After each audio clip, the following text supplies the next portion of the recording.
আসসালামু আলাইকুম বন্ধুরা, সকলে কেমন আছো?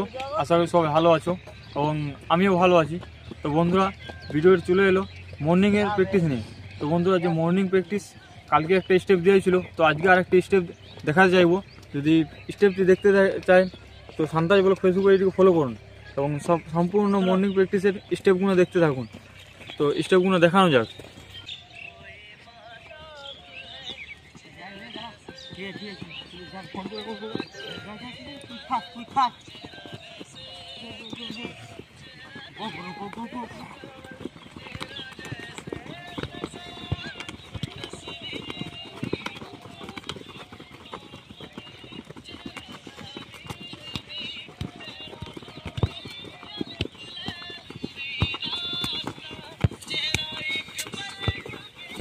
উল্টা উল্টা